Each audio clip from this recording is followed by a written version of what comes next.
नमस्कार दोस्तों। इस वीडियो में अपन राजनीति विज्ञान का अध्ययन करेंगे।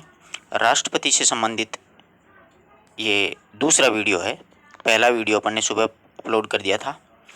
ये जो वीडियो है, इस वीडियो में सारे के सारे प्रश्न है वो एग्जाम्स में पूछे गए प्रश्न है। बहुत ही महत्वपूर्ण वीडियो है अपने लिए, तो पूरे वीडियो के साथ बने रहिए। देखो, ये देखिए,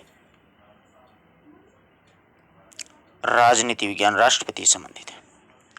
प्रत्येक प्रश्न बहुत महत्वपूर्ण है। भारत की कार्यपालिका का अध्यक्ष कौन होता है? भारत की कार्यपालिका का अध्यक्ष, ध्यान रखिए मित्रों, राष्ट्रपति होता है। कौन होता है? राष्ट्रपति होता है कार्यपालिका का अध्यक्ष। नेक्स्ट प्रश्न देखिए, संघ की कार्यपालिका की शक्ति किस अनुच्छेद के तहत राष्ट्रपति में निहित होती है? बहुत ही महत्वपूर्ण है। संघ की कार्यपालिका की जितनी भी शक्तियां हैं वो राष्ट्रपति में अनुच्छेद 53 के अनुसार है। कितने नंबर अनुच्छेद में? अनुच्छेद 53 में राष्ट्रपति में संघ की कार्यपालिका की संपूर्ण शक्तियां राष्ट्रपति में निहित हैं। अनुच्छेद 53 में बहुत बार पूछा जाता है मित्रों ये प्रश्न। ये दोनों ही प्रश्न बहुत बार पूछे जाते हैं। वैसे तो ये 10 के 10 प्रश्न ही एग्जाम्स के लिए बहुत महत्वपूर्ण है, इसलिए नोट कर लीजिएगा इन प्रश्नों को। बार बार परीक्षा में पूछे जा रहे हैं ये। तो कार्यपालिका का अध्यक्ष राष्ट्रपति और कार्यपालिका की शक्तियां वो अनुच्छेद 53 में है।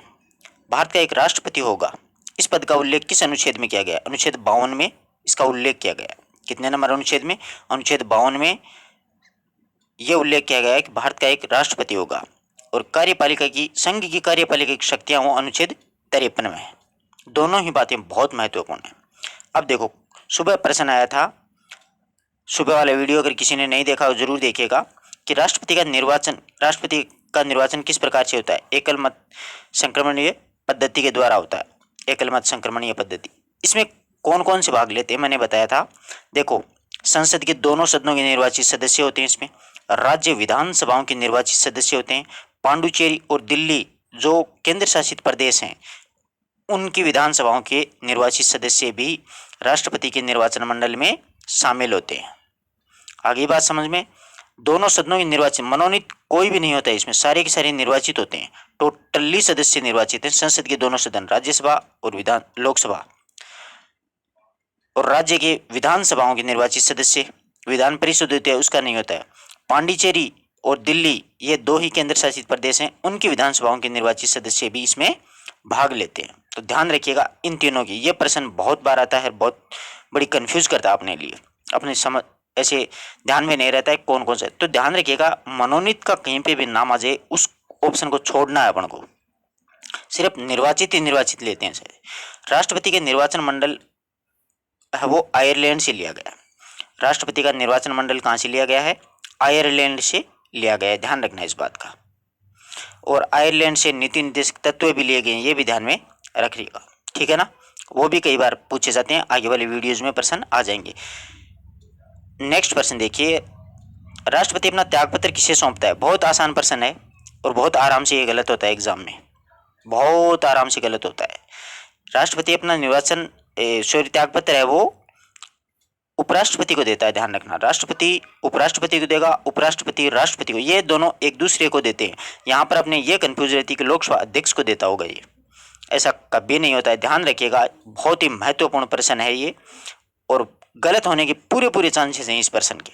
ऐसे प्रश्न एग्जाम्स में बहुत बार, बहुत से विद्यार्थियों, 90% विद्यार्थी ऐसे प्रश्नों को गलत करते हैं।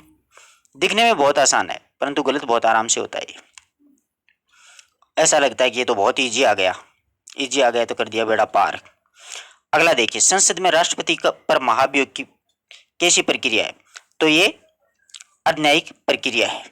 कैसी प्रक्रिया है? अर्धन्यायिक प्रक्रिया है। यह प्रश्न पिछली बार ही पूछा गया था आरपीएससी के द्वारा। भारत एक गणतंत्रात्मक राज्य है। क्यों? क्योंकि भारत का राष्ट्राध्यक्ष ने कंफ्यूज ना हो, राष्ट्रपति यहाँ पर निर्वाचित होता है न कि मनोनीत होता है। और एक बार पूछा गया था कि भारत का प्रधानमंत्री होता है, सारे के सारे निर्वाचित होता है, प्रधानमंत्री नियुक्त होता है, ध्यान रखना इस बात का। प्रधानमंत्री का निर्वाचन कभी अलग से थोड़ी ना वोट पड़ते हैं प्रधानमंत्री के, सभी लोकसभा सदस्य होते हैं, उनमें से तो चुना जाता है उसको, तो उसकी नियुक्ति की जाती है 5 साल के लिए प्रधानमंत्री की। और राष्ट्रपति की ध्यान रखना हमेशा निर्वाचित होता है, वो सदस्यों के द्वारा उनको चुना जाता है। आई ना बात समझ में? प्रधानमंत्री हमेशा नियुक्त होगा, राष्ट्रपति हमेशा निर्वाचित होगा। इसी कारण भारत को गणतंत्रात्मक राज्य कहा जाता है। बहुत अच्छा प्रश्न है। ऐसे प्रश्न परीक्षा में बहुत ज़्यादा गलत होने के चांसेस रहते हैं, इसलिए ये प्रश्न बहुत महत्वपूर्ण है। ये वीडियो बहुत ही महत्वपूर्ण है। अपने जितने भी मित्र हैं उन सभी तक इसको ज़्यादा से ज़्यादा शेयर करना। बहुत शानदार प्रश्न है सारे के सारे। भारत के राष्ट्रपति का संवैधानिक स्थिति किससे मिलती है? भारत का जो राष्ट्रपति है उसकी संवैधानिक स्थिति यानी किस देश के राष्ट्राध्यक्ष से मिलती है, ये कहना चाह रहा है। तो देखिए, ब्रिटेन के सम्राट के समान है भारत का राष्ट्रपति। सब कुछ का प्रमुख है, परंतु वास्तविक जो शक्ति है वो प्रधानमंत्री के पास में है। ये बस बैठे रहते हैं भारत के राष्ट्रपति, और कुछ नहीं है। यही है बात। तो ब्रिटेन के सम्राट की हालत है, देख लो। ठीक है। संसद का सत्र बुलाना, लोकसभा का विघटन करना, सत्र अवसान करना, ये सारे कार्य हमारे राष्ट्रपति के द्वारा ही किए जाते हैं। परंतु राष्ट्रपति होता ना, इस सभी में प्रधानमंत्री का परामर्श लेता है। प्रधानमंत्री के परामर्श के बगैर ये ऐसा कार्य नहीं कर सकता है। हालांकि सारी शक्तियां होती राष्ट्रपति में है, परंतु वास्तविक जो शक्ति का मालिक होता है वो प्रधानमंत्री होता है। ये ध्यान में रखना, ठीक है ना। वैसे सभी सेनाओं के सर्वोच्च राजनीतिक रूप से देखा जाए तो राष्ट्रपति होता है, परंतु वास्तविक जो प्रमुख होता है वो प्रधानमंत्री होता है। ये भी ध्यान में रखना। संवैधानिक प्रमुख। राष्ट्रपति के पद की अर्हता यानी योग्यताओं का उल्लेख किस नंबर अनुच्छेद में? अनुच्छेद 58 में है। ठीक है। राष्ट्रपति की योग्यताएं हैं, उनका उल्लेख संविधान के कितने नंबर में? अनुच्छेद 58 में है। तो मित्रों, ये 10 के 10 प्रश्न दिखने में आपको बिल्कुल आसान लग रहे हैं, परंतु ये हैं बड़े क्रिटिकल प्रश्न हैं। एग्जाम में ये प्रश्न सारे के सारे आए हुए हैं।